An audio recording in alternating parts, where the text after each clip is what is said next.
Good morning friends, मेरा नाम doctor Reshma है। मैं पुणे महाराष्ट्र से हूँ। दोस्तों, आज हम एक छोटे से टॉपिक पर बात करने वाले हैं एंटीऑक्सीडेंट। एंटीऑक्सीडेंट होता क्या है, एंटीऑक्सीडेंट हमारे शरीर में जाने के बाद कैसे काम करता है और एंटीऑक्सीडेंट की हमारे बॉडी को जरूरत क्या है। ठीक है, एंटीऑक्सीडेंट समझने से पहले मैं आपको एक छोटा सा एग्जांपल बताती हूँ। आपने लोहे की सलिया देखी है। दोस्तों, लोहे की सलिया जब है, आप अगर उसको मार्केट से लाके ऐसे ही ओपनली छोड़ देते हो तो क्या होता है, उस लोहे की सलिया जो है उसके ऊपर जो है जंग लगना शुरू हो जाता है। वो जंग क्यों लगता है दोस्तों? क्योंकि वो हवा के संपर्क में आते हैं, मतलब ऑक्सीजन के संपर्क में आते हैं। ऑक्सीजन के संपर्क में आने की वजह से लोहे की सलिया जो है उसके ऊपर जंग लगना शुरू हुआ, मतलब उसका ऑक्सीडेशन होना शुरू हुआ। दोस्तों, हम मार्केट में जाते हैं और रेड ऑक्साइड लेकर आते हैं और उसके ऊपर रेड ऑक्साइड लगा देते हैं, तो उसकी जो जंग लगने की प्रोसेस है वो ऑलमोस्ट स्टॉप हो जाती है। रेड ऑक्साइड मतलब क्या है? एंटीऑक्सीडेंट। जो रेड ऑक्साइड है उसको एंटीऑक्सीडेंट बोला जाएगा। इसके अलावा एक और एग्जांपल, जैसे कि एप्पल है। जब तक एप्पल जो है आप उसको कट नहीं करते हो तब तक वो ठीक रहता है। जैसे मान के चलो आप उसको कट कर देते हो और कट करने के बाद एक प्लेट में रख दीजिए, उसको 20 से 25 मिनट या 30 मिनट, आधे घंटे के लिए छोड़ दीजिए। आप देखोगे कि जो एप्पल को आपने कट किया था उसके ऊपर एक रेड कलर की जो है परत जमी हुई है। रेड कलर की परत जमी है, मतलब क्या हुआ दोस्तों? उस एप्पल का ऑक्सीडेशन शुरू हो गया। ऑक्सीडेशन प्रोसेस जो है वो शुरू हो गई।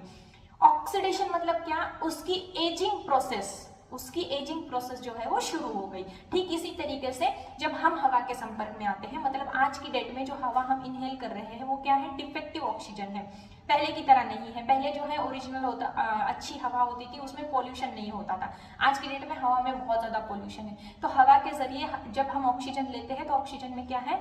फ्री रेडिकल्स है, वो डिफेक्टिव है। फ्री रेडिकल सिर्फ हवा के माध्यम से हमारे बॉडी में जाते हैं ऐसा नहीं है, इसके अलावा भी उसके बहुत सारे स्रोत है। मैं बताती हूँ। जैसे कि हम लोग खाना खाते हैं, जब हमारा खाने की डाइजेशन की प्रोसेस होती है तब हमारे बॉडी के अंदर फ्री रेडिकल्स बन जाते हैं। जब हम एक्सरसाइज करते हैं तब भी हमारी बॉडी के अंदर फ्री रेडिकल्स बन जाते हैं। इसके अलावा जो हम तली हुई चीजें, जैसे चिप्स है, उसके बाद में कुछ पैक फूड है जो तली हुई चीजें होती है, ऑयली है ना, तो वो भी चीजें जब हम खाते हैं तब भी हमारे बॉडी के अंदर फ्री रेडिकल्स बन जाते हैं। हम अगर धूप में जाते हैं तो धूप में जाने के बाद सन की वजह से जो स्किन बर्न होती है, सन बर्निंग की वजह से भी हमारे बॉडी के अंदर फ्री रेडिकल्स बन जाते हैं। कोई स्मोकिंग करता है तो भी बॉडी में फ्री रेडिकल्स बनते हैं। जैसे कि हम इलेक्ट्रॉनिक चीजों का जो है हम इस्तेमाल करते हैं, जैसे मोबाइल है, लैपटॉप है ना, एलईडी, जो भी चीजें हम इलेक्ट्रॉनिक की इस्तेमाल करते हैं, इससे भी हमारे बॉडी के अंदर फ्री रेडिकल्स चले जाते हैं और हवा के जरिए तो जाते ही जाते हैं। सो दोस्तों, जो फ्री रेडिकल्स है अब वो क्या करते हैं हमारे बॉडी के अंदर जाके?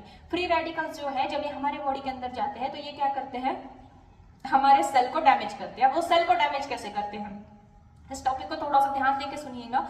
जो हमारे सेल है उसके अंदर होता है इलेक्ट्रॉन, ठीक है, और जब फ्री रेडिकल्स हमारे बॉडी के अंदर जाता है, मतलब डिफेक्टिव ऑक्सीजन, ठीक है, तो जब वो बॉडी के अंदर जाता है तो वो क्या करता है? हमारे सेल के अंदर से एक इलेक्ट्रॉन निकाल लेता है और खुद को स्टेबल करने की कोशिश करता है, और इस प्रोसेस में हमारा जो सेल है वो डैमेज होना शुरू हो जाता है। तो सेल अगर डैमेज हो जाएगा तो वो क्या करेगा? वो भी फ्री रेडिकल्स में कन्वर्ट हो जाता है। वो क्या करता है? दूसरे सेल से इलेक्ट्रॉन निकालने की कोशिश करता है जिसकी वजह से वो खुद को स्टेबल करे।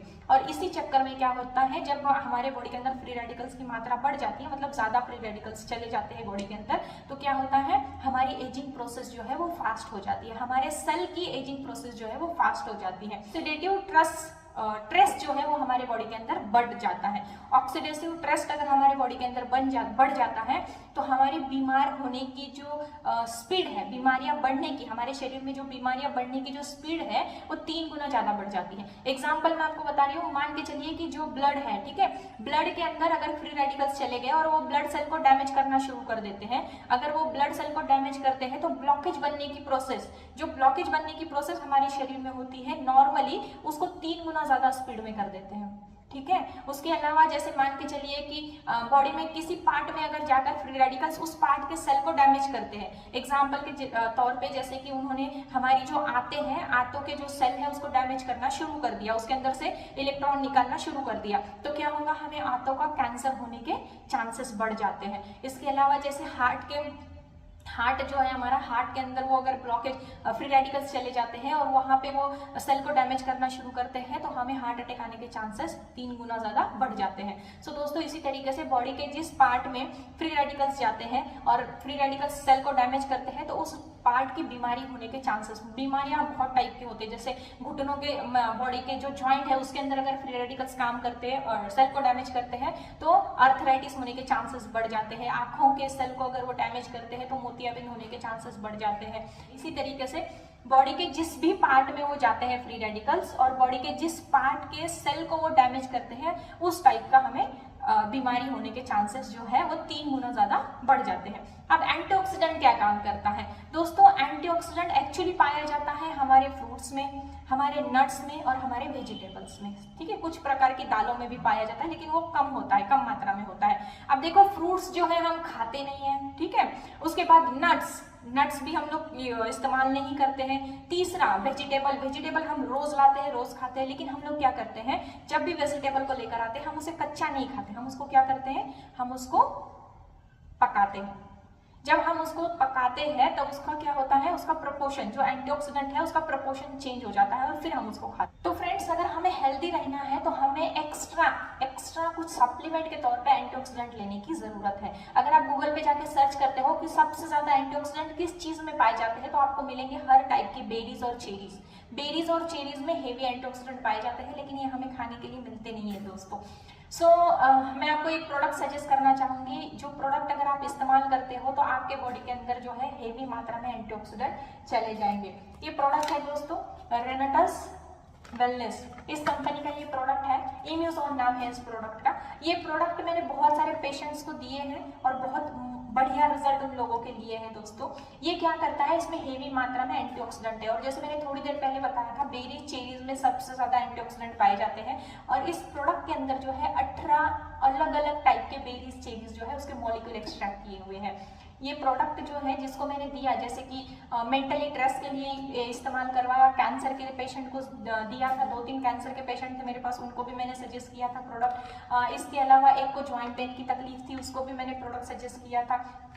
एक को पेट का अल्सर था, उसको भी मैंने प्रोडक्ट सजेस्ट किया था और प्रोडक्ट के रिजल्ट जो है बहुत बढ़िया है, क्योंकि ये क्या है, हेवी एंटीऑक्सीडेंट है। और एंटीऑक्सीडेंट क्या काम करता है हमारे बॉडी में वो समझिए। जब हम एंटीऑक्सीडेंट को इनटेक करते हैं, हम जब एंटीऑक्सीडेंट को हमारे बॉडी के अंदर लेते हैं तो वो क्या करता है, जो हमारे डैमेज सेल है उसको एक इलेक्ट्रॉन प्रोवाइड करने का काम करता है, मतलब सेल को स्टेबल करने का काम करता है। जैसे सेल स्टेबल हो जाएंगे तो जो हमारी बीमारी बढ़ने की जो प्रोसेस है या एजिंग की जो प्रोसेस है उसको वो क्या करता है, कम करता है, बहुत स्टेबल करने की कोशिश करता है एंटीऑक्सीडेंट। और अच्छी बात मैं आपको ये बताती हूँ कि एंटीऑक्सीडेंट जब हम लोग लेते हैं और एंटीऑक्सीडेंट जब इलेक्ट्रॉन हमारे सेल को प्रोवाइड करता है फिर भी वो एंटीऑक्सीडेंट फ्री रेडिकल्स में कन्वर्ट नहीं होता है, वो एंटीऑक्सीडेंट ही रहता है। सो दोस्तों इसकी बहुत ज्यादा जरूरत है। अगर हमें फ्यूचर में बीमार नहीं होना है तो हमें एंटीऑक्सीडेंट लेना है, सेल्फ खुद को लेना है। और अगर कोई बीमार है, कोई तकलीफ में है तो उसको भी एंटीऑक्सीडेंट रिकमेंड कीजिए दोस्तों। उसकी जो बीमारी की जो प्रोसेस है वो काफी हद तक बैक आना शुरू हो जाएगी। आपने किसको किस डिजीज में ये प्रोडक्ट सजेस्ट किया और क्या क्या रिजल्ट आए वो भी आप कमेंट्स कर दीजिए। आप खुद इस्तेमाल कर रहे हो तो आपके बॉडी के अंदर आपको क्या क्या चेंजेस नजर आए वो भी आपको कमेंट्स कर देना है।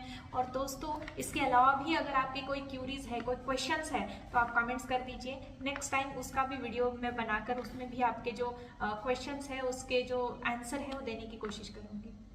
Thank you very much.